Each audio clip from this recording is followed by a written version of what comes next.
Kuanzisha biashara.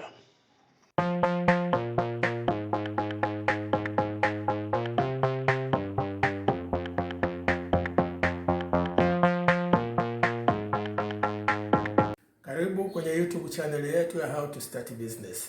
Na leo tunaanza wiki ya biashara za nafaka. Na leo kwa kuwa ni siku ya Jumatatu, tunaanza na biashara ya kwanza kabisa ambayo ni ya mchele. Sasa achana na zile dhana potofu au mindset potofu ya kuwa huwezi ukaanza biashara ya mchele kama huna store kubwa au godown kubwa ya kuweka mchele kwa hapa Dar es Salaam, hapa maeneo ya Tandale au hata Kariakoo. Hiyo sio sawa, na hiyo ndio inasababisha vijana wengi wanashindwa kuanzisha biashara.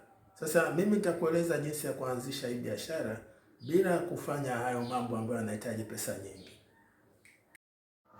Ukianza biashara mchele kwa kukodi frame ya 300,000 na kununua tani nzima wakati huna wateja, unaweza kufilisika haraka kuliko yule anayeanza na 500,000 akiwa nyumbani kwake. Sasa leo tunaingia darasani. Nitakuonyesha jinsi unavyoweza kuanza biashara ya mchele mwaka huu wa 2026 kwa mtaji mdogo sana, yaani 500,000 au chini ya hapo, na ukatengeneza faida ambayo hukuitegemea. Hii ni business sasi kwa lugha ya mitaani. Kama nilivyokwisha sema, hii ni wiki yetu ya biashara za nafaka, na nakukaribisha kwenye hii wiki ambayo tutakuwa na video siku ya Jumatatu, Jumatano na Ijumaa. Sasa hebu tuanze na video yetu ya kwanza ambayo inahusu mambo ya mchele. Karibu sana katika mfululizo wetu mpya wa wiki ya biashara ya nafaka. Kama ulivyofurahia wiki ya biashara mtandaoni iliyopita, wiki hii tumejipanga kukupa shule kamili kuhusu nafaka kuu 3 zinazolika zaidi Tanzania. Tunaanza na mfalme wa nafaka, yaani mchele. Na siku ya Jumatano tutaangalia biashara ya sembe, na tutamalizia Ijumaa kwa kuangalia biashara ya maharage. Kwa hiyo hakikisha umesubscribe na kugonga kengele ili usipitwe na video hizo 3. Kabla sijaenda mbali, hebu kidogo nikueleze kwa nini mchele. Mchele ndio chakula kikuu cha pili kwa Watanzania wengi mijini baada ya sembe, na kwa wengine ndio chakula cha kwanza. Kila nyumba inakula wali. Soko lipo wazi. Shida inakuja kwenye namna ya kuanza. Wengi mnaanza kwa mbwembwe badala ya kuanza kwa akili. Sasa hebu tuangalie falsafa ya biashara hii kwa mtu mwenye mtaji mdogo. Umuhimu wa kuelewa soko na aina mbalimbali za mchele. Hii sasa iko vipi? Sasa hapa ndipo wengi wanapoanguka. Unakurupuka kwenda kununua mchele bila kujua wateja wako wanataka nini. Katika soko la Tanzania, hasa Dar es Salaam, mchele umegawanyika katika madaraja makuu. Kundi la kwanza ni mchele wa Mbeya, hasa Kyela. Huu unajulikana kwa harufu nzuri na ladha, na mara nyingi ndio huuzwa bei ya juu zaidi. Huu tunauita super. Namba 2 ni mchele wa Shinyanga na Kahama. Huu nao ni mzuri, unachambuka vizuri, lakini wakati mwingine hauna ile harufu kali kama wa Kyela. Namba 3 ni mchele wa Morogoro na maeneo mengine, ambao mara nyingi huwa na bei nafuu kidogo. Kosa kubwa wanalofanya vijana ni kutaka kushindana na wafanyabiashara wakubwa wa mchele, kwa mfano hapa Dar es Salaam walioko Tandale. Huwezi ukafanikiwa. Wao wanauza kwa jumla. Wewe unataka kuuza kwa rejareja, lakini kwa faida ya jumla. Haiwezekani. Kama unaanza na mtaji mdogo, lengo lako si kuuza tani. Lengo lako ni kuuza thamani. Wateja wa mwaka 2026, hasa hawa wa maofisini na majumbani, wamechoka kubebeshwa mchele mchafu wenye mawe. Wanataka mchele ambao unaweza kuupika moja kwa moja. Hapa ndipo wewe unapoingia. Biashara yako haitakuwa kuuza mchele tu, bali kuuza mchele safi uliochambuliwa. Hiyo ndio siri itakayokutofautisha. Sasa hebu tuangalie mkakati wa kupata mzigo. Inakuwaje hii? Hapa ndipo wengi wanapoteza mtaji wao kabla hata hawajauza kilo moja ya mchele. Kuna dhana potofu kwamba ili upate faida lazima ufunge safari kwenda Kera au Kahama kufata mchele kwa wakulima. Sikiliza nikwambie, hiyo ni hesabu ya kuku na chipsi kwa mtu mwenye mtaji wa Laki5. Nauli ya kwenda na kurudi Mbeya na malazi na usumbufu wa kusafirisha magunia 2 au 3 vitakula faida yako yote. Utarudi Dar es Salaam umechoka na huna faida. Hii inakuwa ni business sasi.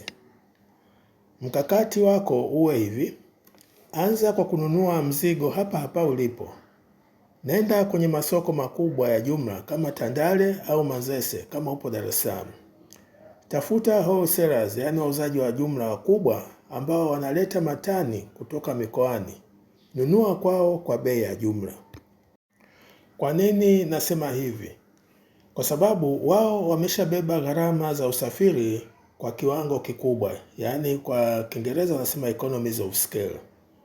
Wewe huna gunia 1 au 2 ya mchele wa super au ule wa daraja la kwanza. Ukishapata mzigo wako hapo hapo mjini, gharama yako ya usafiri inakuwa ni ya bajaji tu mpaka nyumbani kwako au store yako ndogo. Hii inakupa margin nzuri ya kuanzia bila kujiingiza kwenye gharama za kusafirisha mikoani ambazo bado huziwezi. Unapoenda kununua, kuwa makini sana na kuchagua. Hakikisha unaijaribu michele. Pika kidogo kama inawezekana, au onja ukiwa mbichi kujua kama una harufu na kama ni wa msimu mpya au wa zamani. Usinunue mchele wa zamani sana, maana upasuka ukipikwa. Na usinunue mpya sana, maana inakuwa na maji na hautanuki. Tafuta ule wa katikati. Sasa hebu tuangalie suala la ufungashaji na thamani, yaani packaging. Hii iko vipi? Sasa ngoja nikueleze siri ya faida. Ukichukua hilo gunia la mchele, ukaliweka barazani kwako na kuanza kupima kwa kopo la sado kama mama ntilie, utapata faida ya kawaida sana. Na huenda ukashindwa kushindana na duka la mangi hapo jirani. Mwaka 2026, biashara ni packaging. Nunua vifungashio vizuri. Simaanishi mifuko ya mamilioni. Kuna mifuko mizuri ya kilo 1, kilo 2 na kilo 5 ambayo inauzwa kwa bei nafuu Kariakoo. Tengeneza stika yenye jina la biashara yako, namba yako ya simu na aina ya mchele. Bandika kwenye hiyo mifuko. Chukua ule mchele wa gunia ulionunua, uchambue vizuri kutoka mawe au pumba zilizobaki. Weka kwenye hiyo mifuko midogo. Pima kilo 5 na kilo 1 na kilo 1. Sasa sikiliza hapa.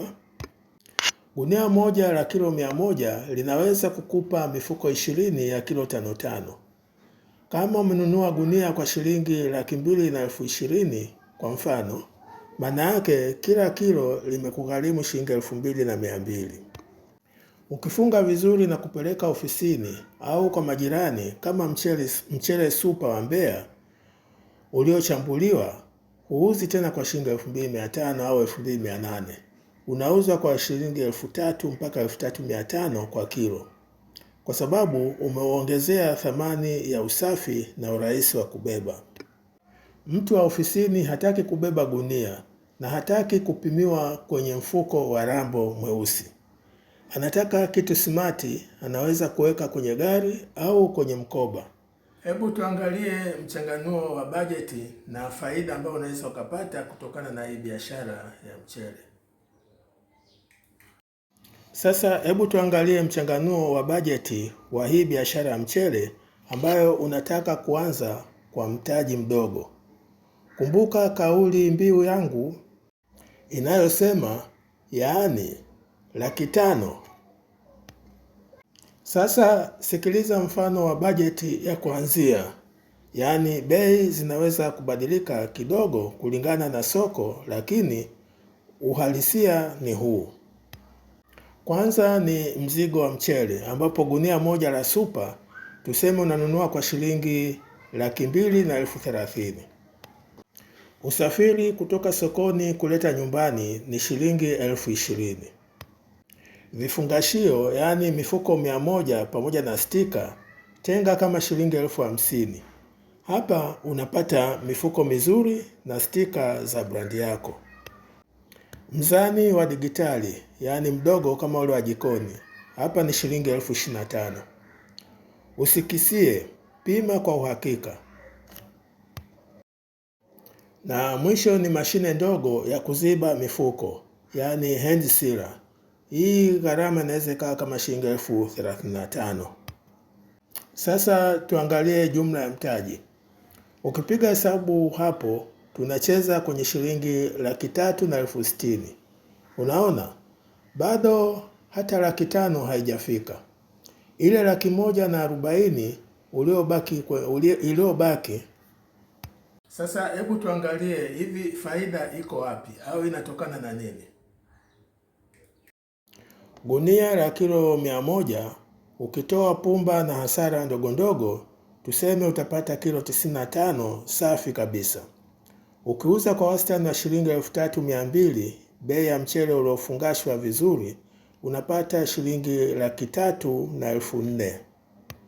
Umekwisha tumia 230,000 kununua. Faida ghafi hapo ni shilingi 74,000 kwa gunia moja. Ukifanikiwa kuuza gunia 4 tu kwa wiki, ambao ni rahisi sana ukisambaza maofisini au kwa majirani, unatengeneza faida ya karibu shilingi 300,000 kwa wiki moja. Hiyo ni sawa na 1,200,000 kwa mwezi kwa mtaji wa 500,000. Ni biashara gani nyingine inakupa return on investment ya haraka hivi? Hakuna. Siri ni mzunguko, yaani turnover. Usikae na mchele ndani ya mwezi mzima. Uuze haraka na zungusha mtaji. Kwa hiyo ndugu mtazamaji, usidanganyike kwamba unahitaji mamilioni. Anza na hicho ulicho nacho. Anza nyumbani, jenga brandi yako. Kumbuka, Jumatano tunaendelea na wiki ya biashara ya nafaka, ambapo tutachambua biashara ya sembe. Hiyo nayo ina mbinu zake chafu na safi ambazo lazima uzijue. Usikose. Nina swali kwako. Ni kitu gani kigumu zaidi unachokutana nacho unapotaka kuanza biashara ya nafaka? Ni mtaji, soko, au ni uoga wa kuanza? Niandikie kwenye comments hapo chini. Nitapata hilo swali na nitakujibu. Naomba ubonyeze hiyo like button. Inasaidia sana video hii kuwafikia vijana wengine wengi wenye kiu ya mafanikio. Naona nimekueleza mambo mengi muhimu kama unataka kuanzisha biashara ya mchele. Na kabla sijamaliza hii video, nina wito nataka kukupa. Kwa hiyo hebu sikiliza wito wangu unahusu nini? Hii ni wiki ya biashara za nafaka, na wiki hii tutakuwa na nafaka 4. Jumatatu ni siku ya mchele, Jumatano ni siku ya sembe, na Ijumaa itakuwa ni siku ya maharage. Ili usikose hizo video, na kuomba usubscribe huduma zetu ili uweze kufanikiwa kuona hizo video ambazo ni muhimu sana kama unataka kufanya hizo biashara za nafaka. Kuanzisha biashara.